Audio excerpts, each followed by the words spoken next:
This is the Whole Care Network.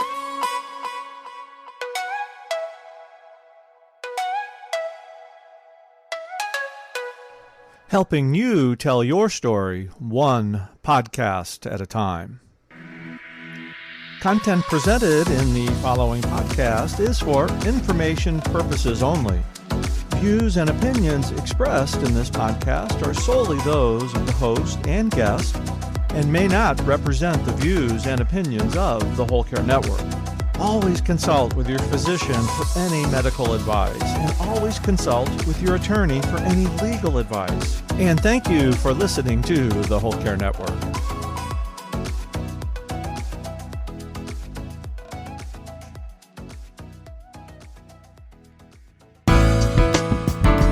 Growing up, it was just like something that we never really talked about. And I think my mom did shy away from her feelings and didn't like to talk about things that made her maybe sad or kind of open up.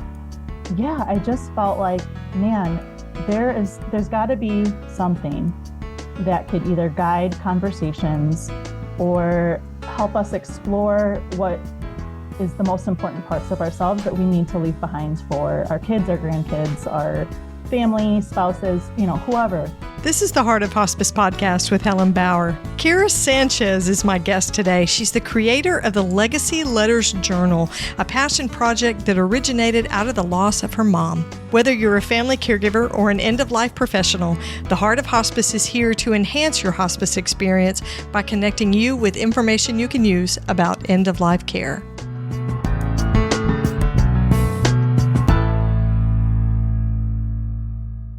Today's episode is sponsored by Odonata Care. Odonata's motto is, "Care is treatment." They have a mission to transform the end-of-life experience for the patient and caregivers through education and support. Odonata Care is revolutionizing the hospice experience with their booklet, The Care Plan, A Path to Comfort for the Hospice Patient, along with 50 free YouTube videos that teach the basics of bedside care. Visit thecareplan.net for more information.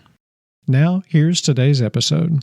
You're going to love my guest today. I know I say that every single time, but this young woman is a breath of fresh air, and she has created meaning from an intensely grievous event that happened in her life. Kera Sanchez is a high school Spanish teacher in the Chicago area. She's a wife and a mom of two. In June of 2022, just days after her younger child was born, her mom died unexpectedly in Italy, of all things, leaving her with profound grief. Due to the sudden nature of her mom's death, Kera found herself wishing she had had more conversations about the deeper things in life, and she was searching for more than that. She didn't want to leave her own daughters in a similar predicament, so she created Legacy Letters. It's a guided journal that prompts users to write down love, advice, and support for the people that they love. It's an amazing book, an amazing project. I don't even want to call it a book because it's an active, living tool that you can use. So here's my conversation with Kera Sanchez.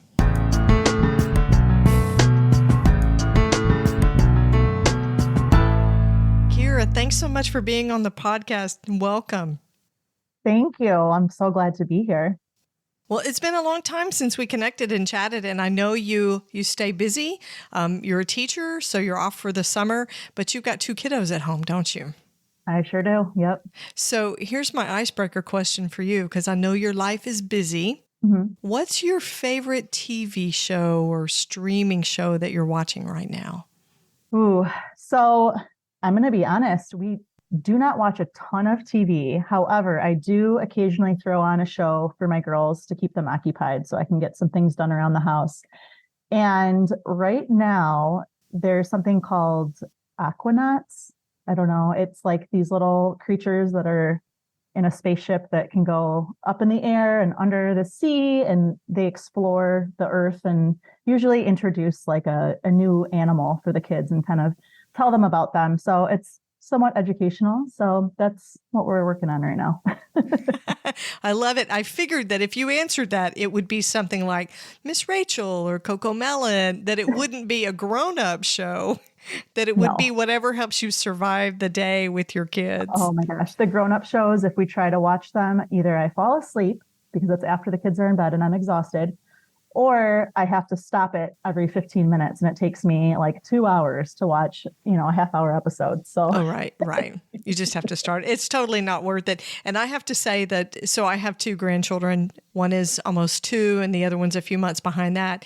And I actually follow Miss Rachel on Instagram because I like her stuff. And she posts things that are for parents as well, that are kind of funny and touching. And she makes fun of herself even. So I follow that, even though I'm a grandma and I don't have hands-on kids these days.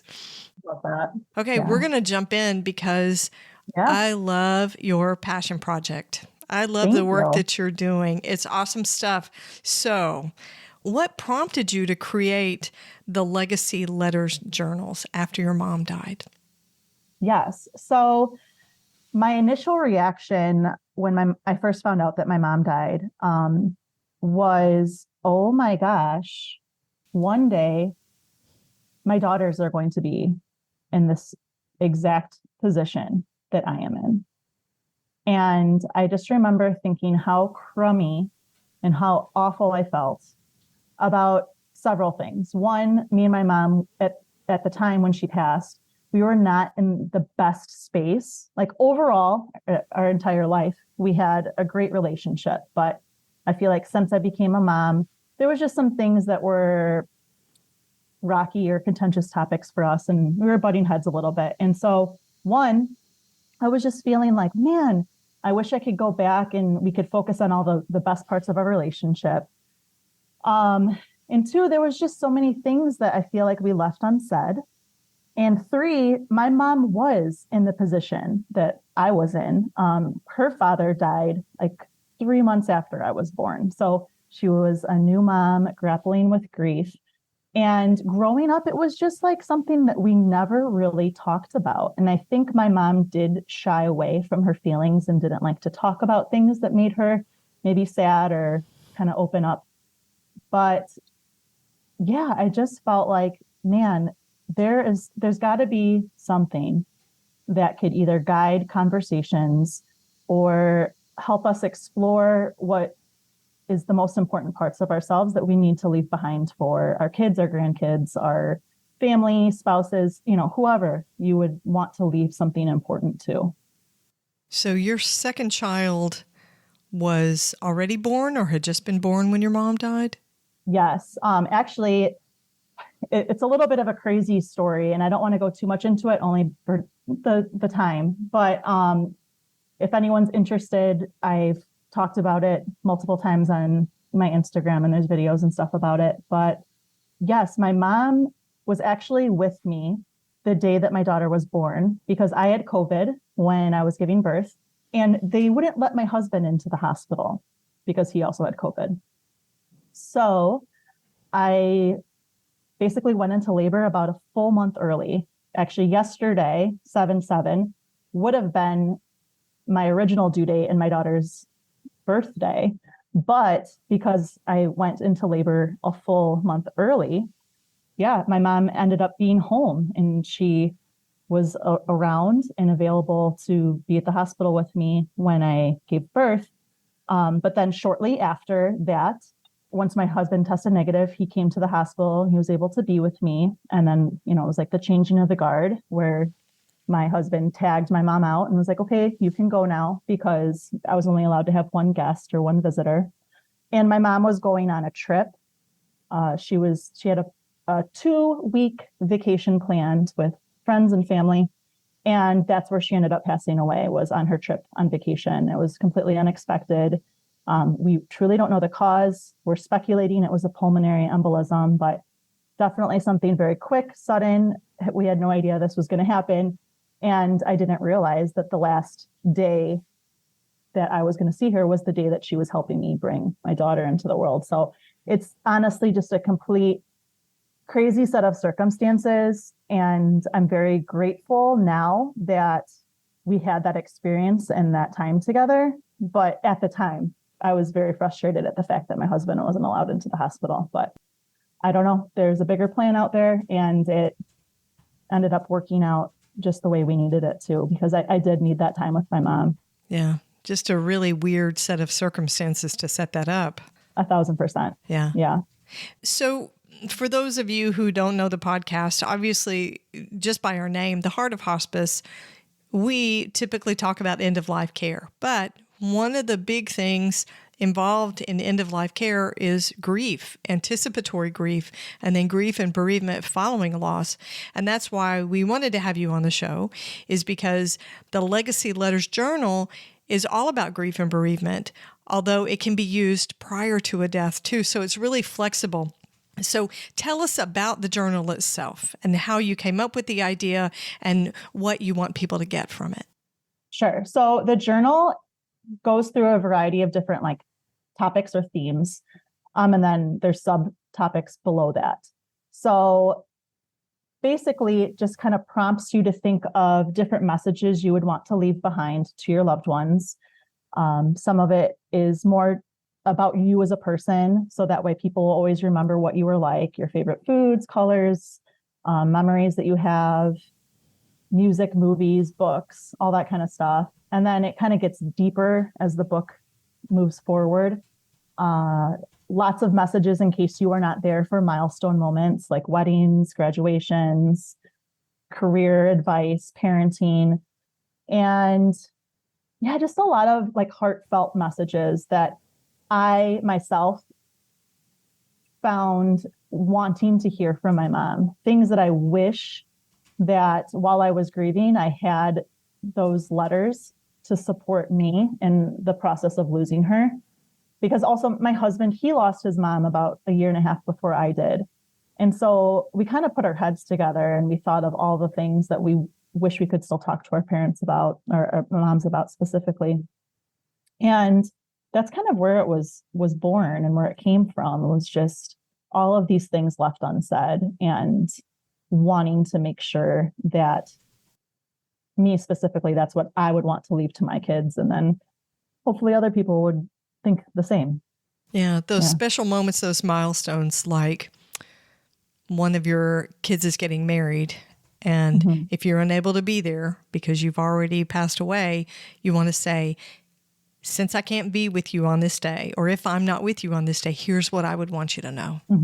Exactly. Or you're getting ready to graduate from college and get your first job. Here's what I learned. Here's what was special to me. And then all the personal stuff. Here's who I was here, so that you can hold on to those things.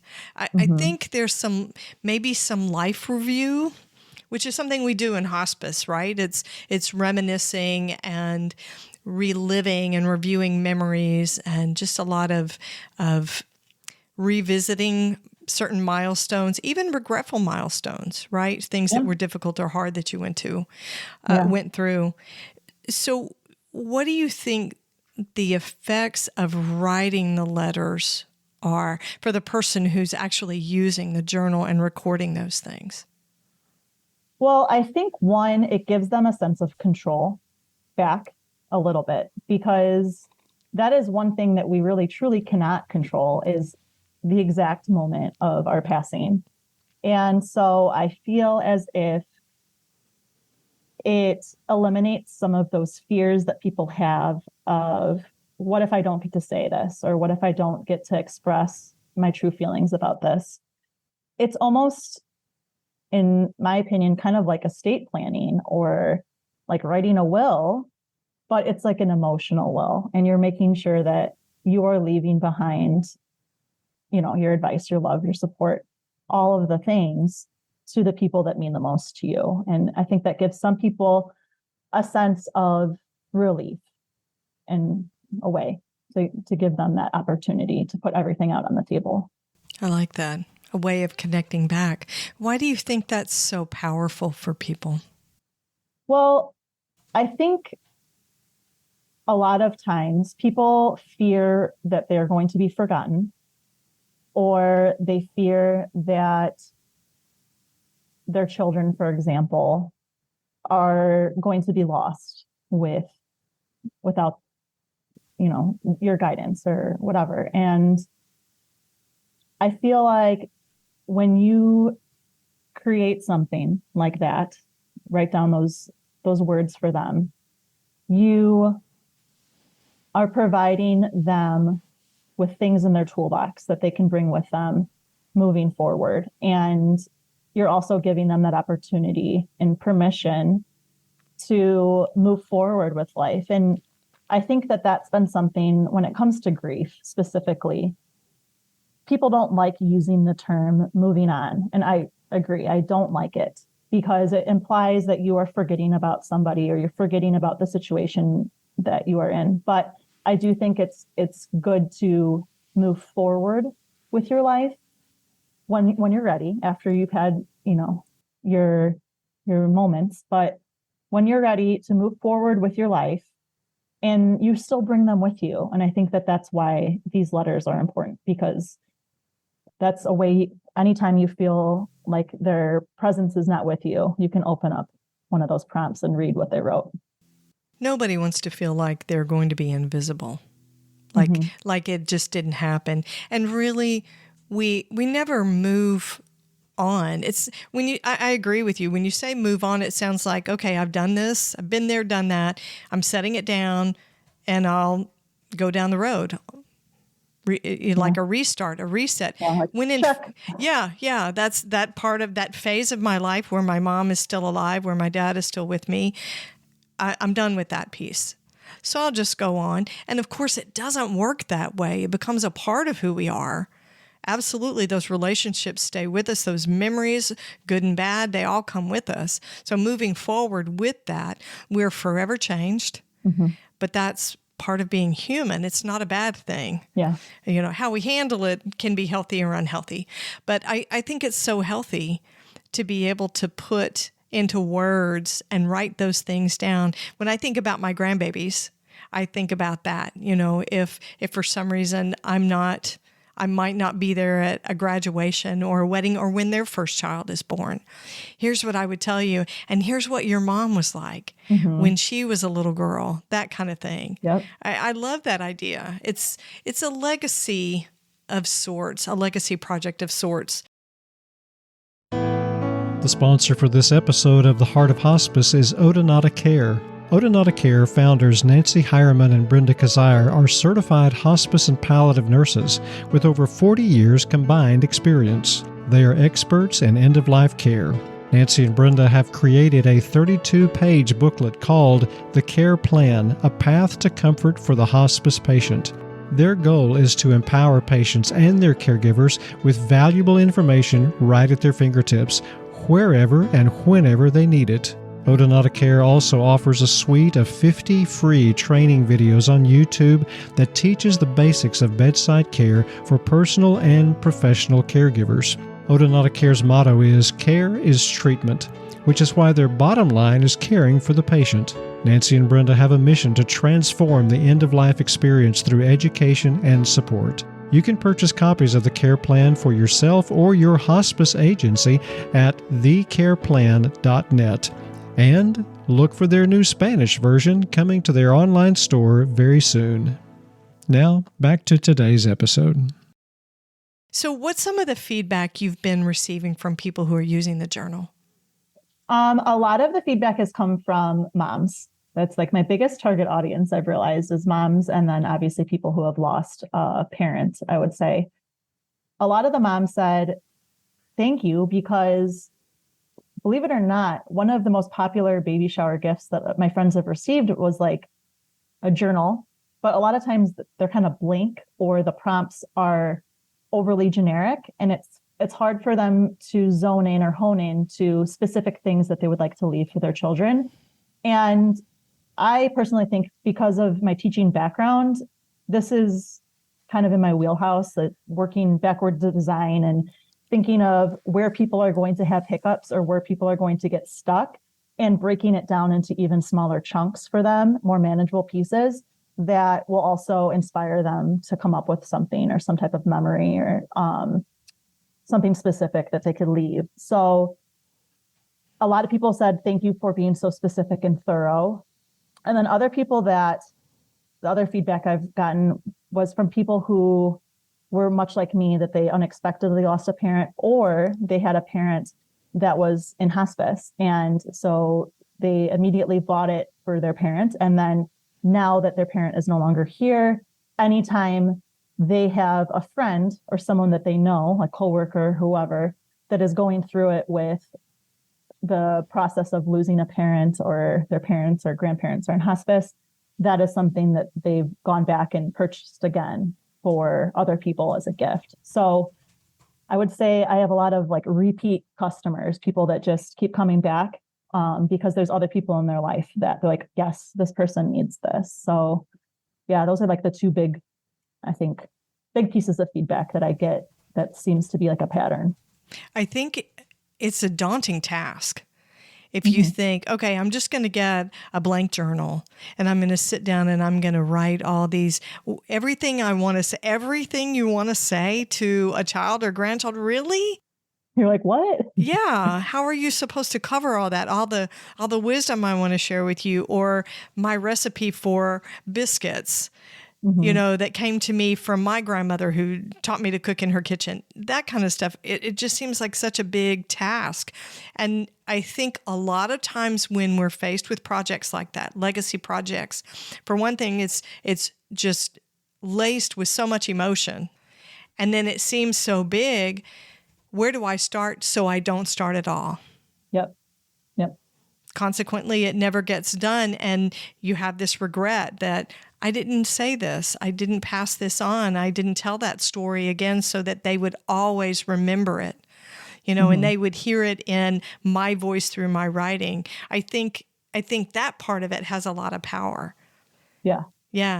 A lot of power. And I love what you're saying about using it for somebody who does have a serious illness or a terminal illness who's in hospice. That is a legacy project, and it would be a great way to structure a legacy project. So you pick and choose. You don't have to answer all the questions. No. Right? Yeah. And I think with some of our patients who are pretty ill, they may or may not be able to write, right? Because of physical issues, but somebody could record it, be the scribe for them, or they could toss out the questions and then actually record them and have the audio recordings. That's true. Yeah. And using all those prompts, but you don't have to use all the prompts. I would wonder if some of the prompts, if you really get in there and wade into it, that it can be overwhelming if you try to do all of it. Oh, yeah. I agree. I do have like in the beginning, just my personal recommendations, and you don't have to follow it, but I feel like you do not need to put any pressure on yourself to complete it in any set time frame or try to get it done all at once. I almost feel like you just kind of flip through it and see what stands out to you and start there, or just flip through it and analyze what's there. And as life goes on, like, oh, yes, there's that prompt. I'm going to add to it now, So, and that's how I plan on using it. I would like to fill them out for my daughters as they're growing up, and just as moments go by, I am going to know what specific things will be perfect for specific prompts. Yeah. What you want to share. And I mean, as adults, we change, we have experiences, our mindsets and our opinions change, and we learn new things. So coming back to revisit the prompts, oh, here's something I've learned that I want to share with you. This is different. Or here's something that I remember differently from when I was a kid. Yeah, I can see how that would be kind of cool to do that. Yeah. So as you're getting this feedback, especially from women like you who have lost a parent, a lot of them probably suddenly, how does that feedback affect your grief? Because it hasn't been that long since your mother died. Yeah, it's been a year. I feel like,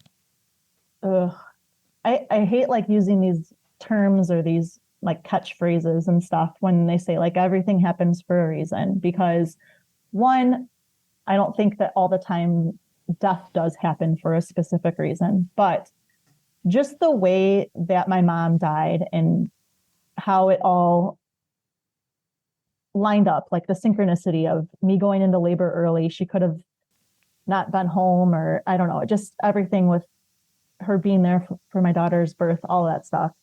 I do think that that was genuinely like her time to go, even though it was premature. And I feel like she had so much life left to live. And I feel as if for me, as much as this grief journey has been incredibly challenging and just heart-wrenching, and I miss my mom every day, I also feel like this has given me a different purpose and a new perspective on what life is and why we're here. And I don't know, I guess there's like a silver lining in my grief journey in a weird way, that at least I can help other people not be in a position that I was in, where, wow, like my mom died and the conversations are over and I'm left wondering and wanting more. And I don't have that, but other people could have that. And so I guess it just, I don't know, gives me a little bit of a warm fuzzy that I can offer that to people. Yeah, that's meaning. You've created some meaning from loss, which is an incredible gift. And I think a lot of these small projects, entrepreneurs that come up with fantastic ideas like the journal, and then they push those out and it grows and it expands as they reach out to other people. I think work like that and wonderful innovation comes from loss. Yes. But it is about creating meaning, looking at it and saying, this is what I've learned. And if I can share that with somebody else who's going through the same thing, wow, isn't that a powerful thing to be able to share? Mm-hmm. Definitely. Yeah, I think there's incredible power there, but it is about making meaning. David Kessler, who co-wrote with Elizabeth Kubler-Ross, has a book out called, I think, The Sixth Stage of Meaning, and a sixth stage of grieving. And it is about making meaning. He lost an adult son, young age, and he found that as he shared his grief journey and what he was learning and experiencing, that he was creating meaning. And for him, that was part of all those phases, stages, characteristics of grief, that became part of it for him. And he found that it was very healing. And I think that's what the journal is. There's some healing that comes with that. And maybe for you too, as the creator of it. Yeah. I love that. So would you share some of the things that you've written in your own? I have to be honest, I have not started my own yet for my daughters, but my intention is that I will have one for each child. I think people have the option to just create a generic one, but for me, I think the messages will change based off of who the intended audience is. And so I do think I would like to have one for each child. And I know specifically the first prompt that I'm going to dive in with, and it's a reflection on my grief journey. And it is in the grieving heart section of the book. Another year has come and gone. The anniversary of my passing can reopen new wounds. Just remember how far you have come and all the lessons you have learned. Here's my experience with grief. For me, that is such an important prompt to start with, because like I said, my mom was in a similar position that I was in when I was born. Her father died. And I guess looking back, and I look through pictures of, my infancy and childhood, and I honestly can't say that I remember my mom like being sad, or I don't remember like how she dealt with that. And I feel like she could have written me the guidebook right now of how to get through this journey and this experience. So for me, I think that's the most important thing that I want to leave to my daughters, is how to do that, how to navigate life without me. So I don't know. That's when I want to start with, like, as soon as possible. It seems like a sad topic, and of course it's going to bring up some emotions for you. But when you think about the joy that it might bring them at some point, yes, right? To be able to read that, and to know that it came from your life experiences. And we know that even when our kids are little bitty people, They have their own little individual personalities and quirks and characteristics.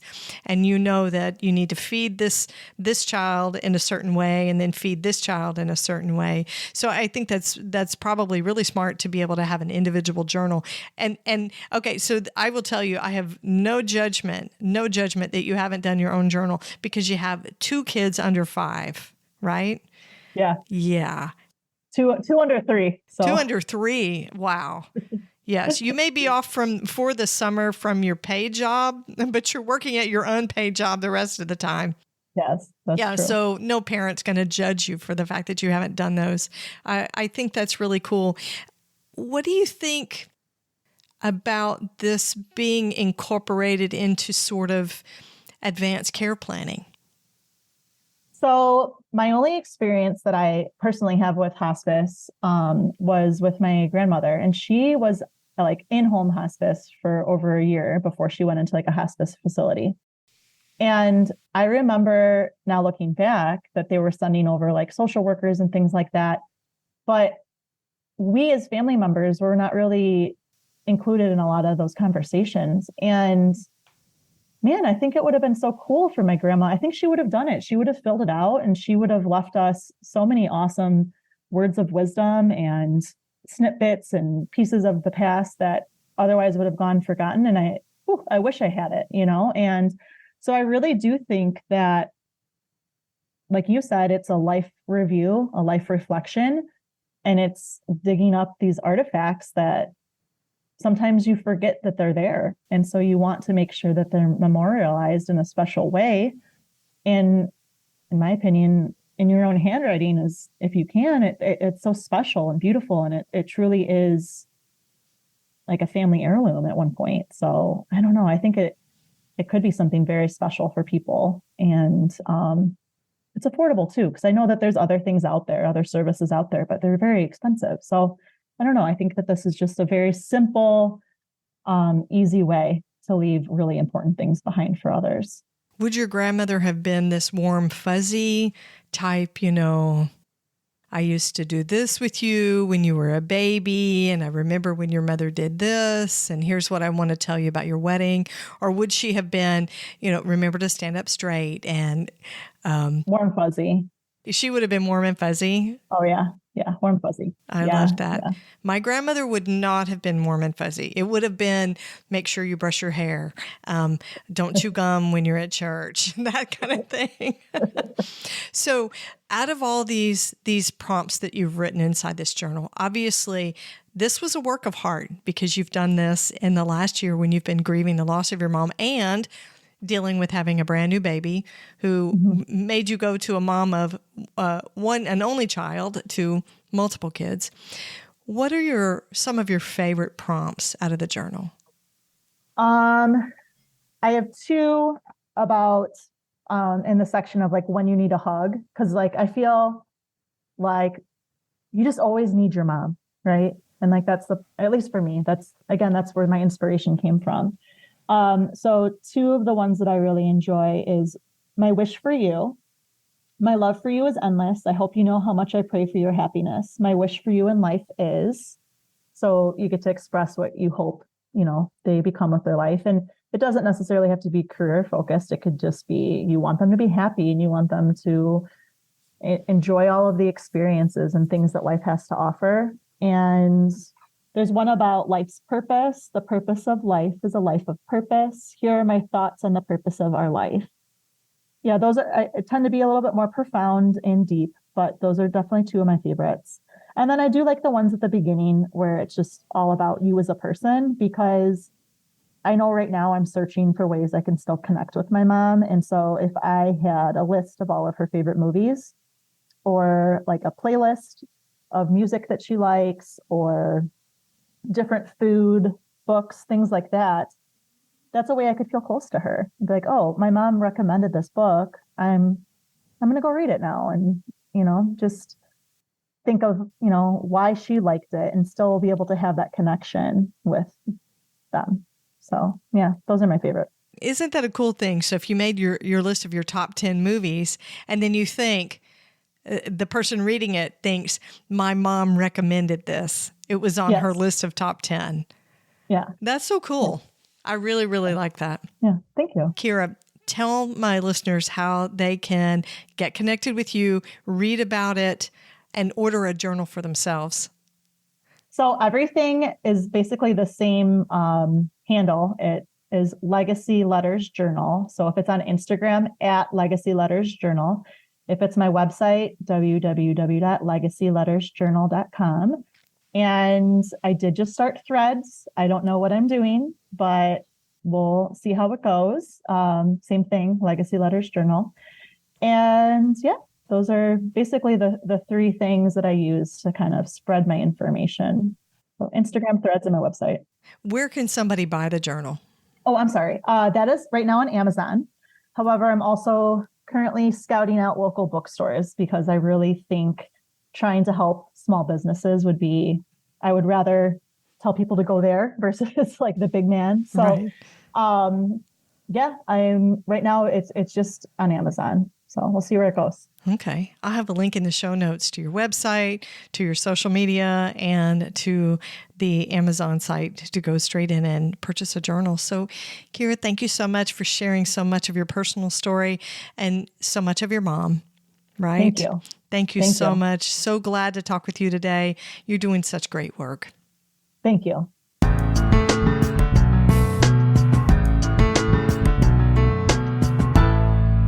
Kera's story, I think, resonates with a lot of younger people. You know, we have this cultural view, this expectation that the losses in our lives occur at a certain time in a certain season. You don't lose your parents until they're very old. You never lose a child. A child never dies before a parent. And if there's a group of siblings, the deaths occur with the oldest one first, and you go down the row chronologically until the youngest one dies. And of course, we know life is not that way at all. Kera was a brand new mom with her second child, and a young mom when her own mother died. And the fact that it wasn't just quick, it was overseas of all things, and Kera said she and her mom had been butting heads, so their relationship had become a little bit abrasive at the same time. So Kera realized there were a lot of things she wanted to learn from her mom, and that's how the Legacy Letters Journal was born. She wanted to help people leave those important messages to someone that they love, just like those things that she wanted to hear from her mom, the things that she didn't get to hear from her mom. Kera feels like writing in the journal allows people to have some control over the message that they leave behind for people at a time when you can anticipate a loss and losing connection and leaving things unsaid. Having that journal with those things written down helps someone feel close to them even when you're no longer there.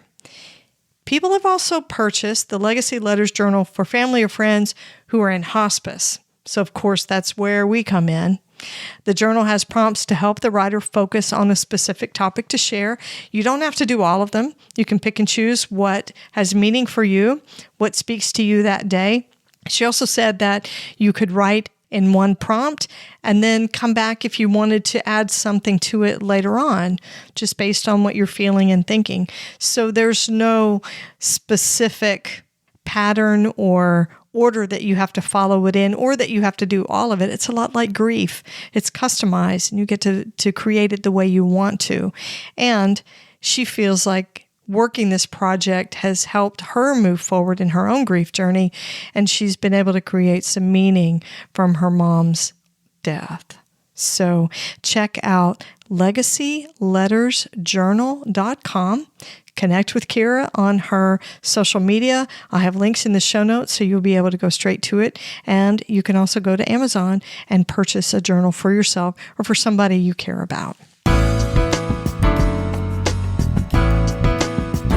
be sure to catch the next episode of the Heart of Hospice podcast. You'll find more episodes on theheartofhospice.com. Don't forget to subscribe on your favorite podcast platform. You can connect with the Heart of Hospice on Facebook and Instagram, and send your questions or comments to me by email to helen@theheartofhospice.com. And remember, no matter who you are or where you are in your hospice journey, you are the heart of hospice.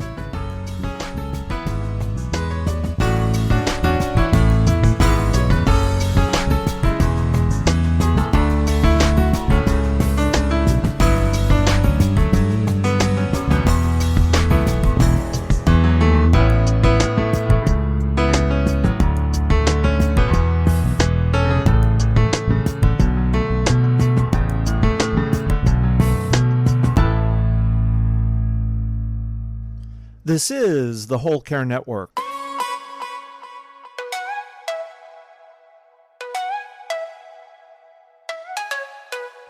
Helping you tell your story one podcast at a time.